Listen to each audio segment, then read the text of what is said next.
mighty, make thee mighty again. Land of hope and glory, Mother of the free, how shall we exalt thee, O born of thee, wider still and wider. I think it might be Monty, the one that's playing Monty is such a synchronicity.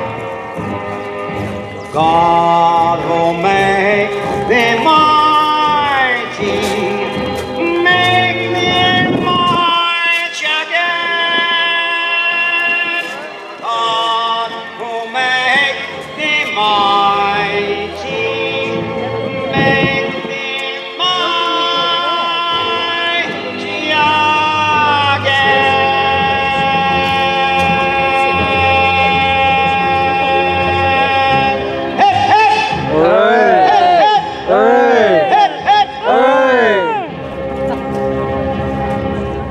This is going to be loud, you know that? Yeah. And we'll put you the scenario. This is D-Day, and the paratroopers have just landed and are meeting up with the French resistance, who are trying to get a train to be stopped, coming up to get supplies to the Germans, and they will go blow up the track, and they will try and stop the Germans from getting their supplies through. Somewhere in France, in Normandy, and we see the German sentry on duty guarding the railway track. The Germans want to get a load of ammunition and supplies up the track before the British make their breakout on the Normandy beaches.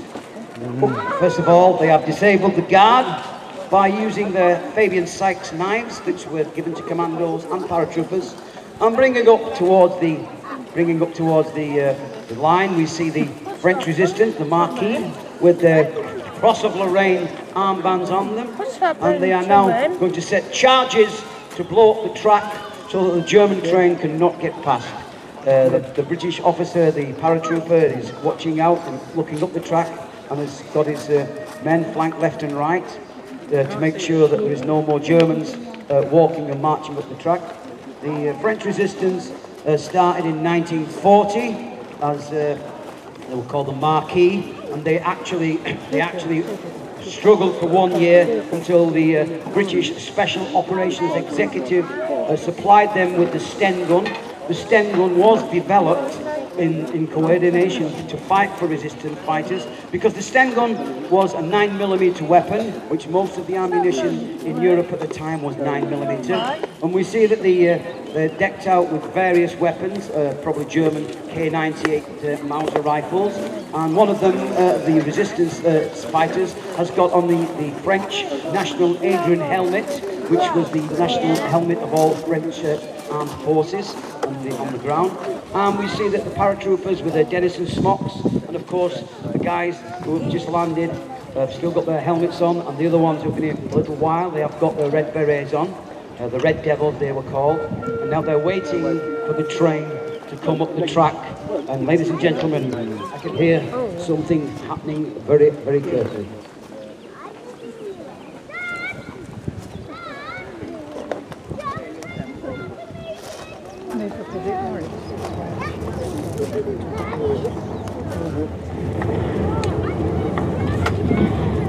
The noise you can hear in the background is the guns firing out of the coast near Normandy, the beaches of Juneau, Gold, Sword, Omaha and Utah. Quite soon you may hear aeroplanes fly over.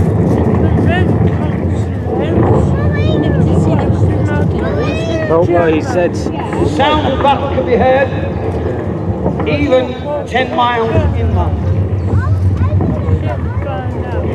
And the Germans are trying to get supplies up the line to their forward troops who are at the Normandy beaches. The French have set the fuses to go off to blow tracks.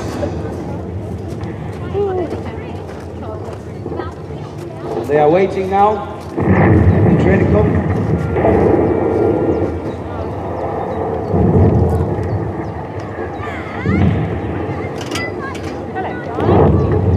Here comes the German train with the supplies on, and they must disable the track before the Germans get to the point of where the Allied and the resistance fighters are situated. They also have a mortar set up, and I do believe they've got reserves in the background. We're going up, so as the train comes up, at the front of the German train there is a armed machine gun and a mortar, and the ammunitions and the supplies are in the middle of the train, and there are German troops bringing up the rear. Yeah, here they go. They're getting ready to blow the track to stop this German train actually getting past this point. No, I'm alright, darling, I'm fine. It's coming. I can see from here. Yeah, I know. It's coming. Here comes the train. They're getting ready to blow the track. We're in Central. When the track goes, the train will have to stop.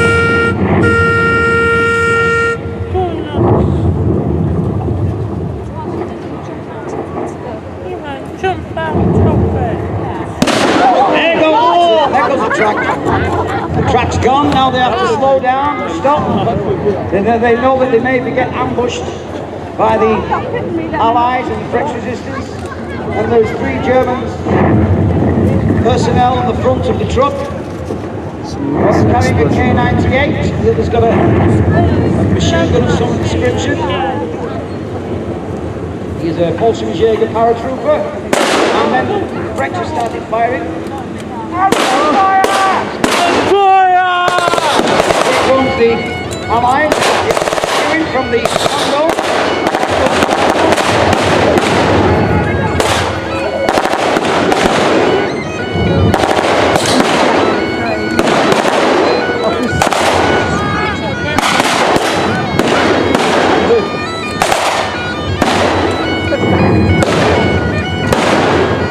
And you can see the back with all the weapons, the weapons, and the smoke. There's a rabbit again. There's a rabbit from yesterday. He's gone and left there.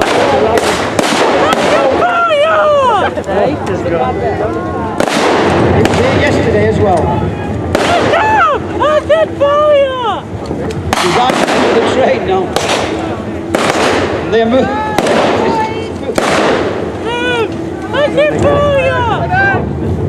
The resistance is going to the track. The rabbits are running away. There goes the rabbit. Wrong. And Germans are now. There goes the track. There goes one of the more firing. Take an aeroplane. Here is an aeroplane.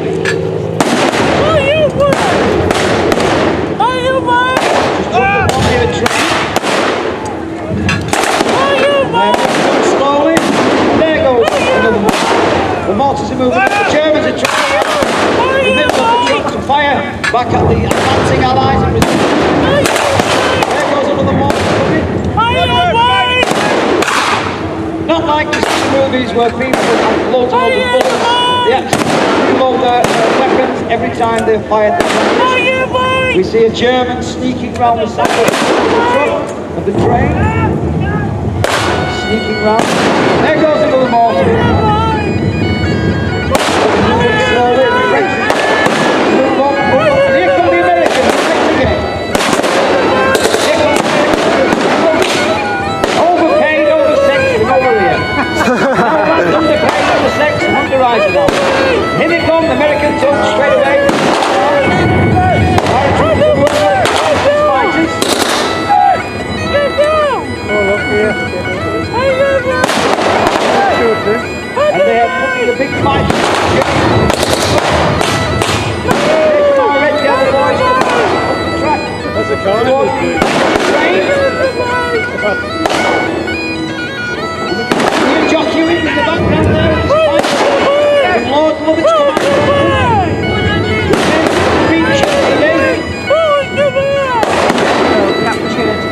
There goes another shot. The Germans surrendered.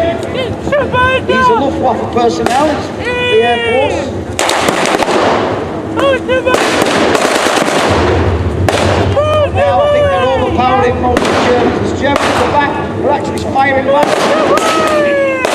Looking for the wheels in spite of it. They're checking the wagons to see if there's any Germans in there. There goes a grenade. I think it was a dud. Oh, the Germans, it's just dead, shot him, he's gone. There's only one back, there's a couple at the back there. There's two Germans at the back there. They're moving slowly towards the back of the train. They've stopped the supply train getting to the front of the beaches of Normandy.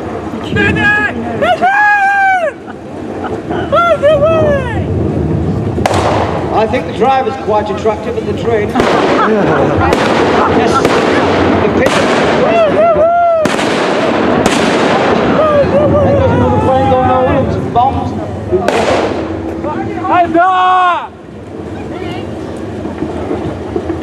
Don't arrest the driver of the train. Send it to my house. Right.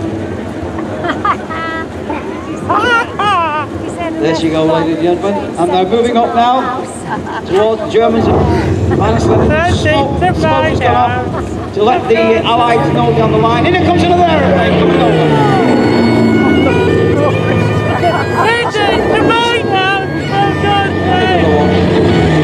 Another aeroplane coming over. And they've got the grey smoke out to let them know that they've captured the train and all the Germans.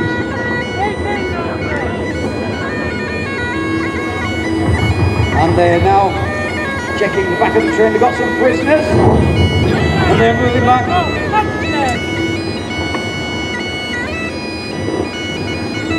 They check to see if there's any more Germans hiding somewhere.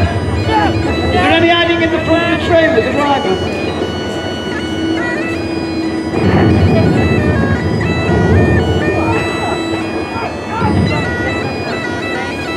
And the medics go around checking them, see if there's any wounded he's attending to. They come jockey in up to his pipes. Moving forward. And all the Germans are surrendering. Andy Hawk, that means get your hands up. Oh! He's having a bit of... Oh, that was a bit nasty, wasn't it? That wasn't cricket, was it? It wasn't cricket, that. So there we go, ladies and gentlemen. The Germans have now basically all surrendered, or are dead. Of course, some of the Allies and some of the resistance fighters have demised and moved them back.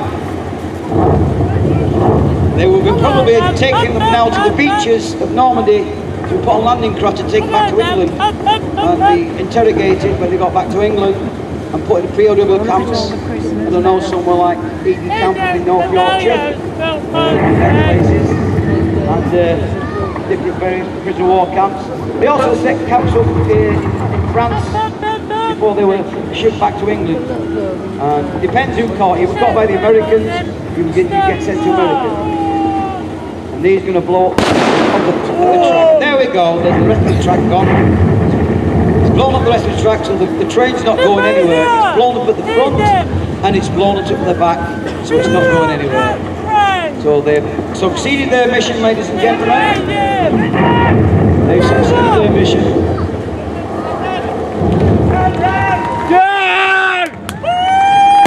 Ladies and gentlemen, how about a round of applause for our re-electors? And of course, our pyrotechnic experts, weren't they fantastic?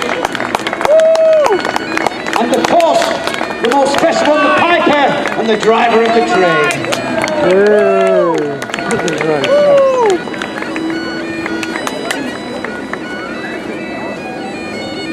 We'll be doing it again at the same time next Saturday, about 1:30, and on the Sunday 1:50.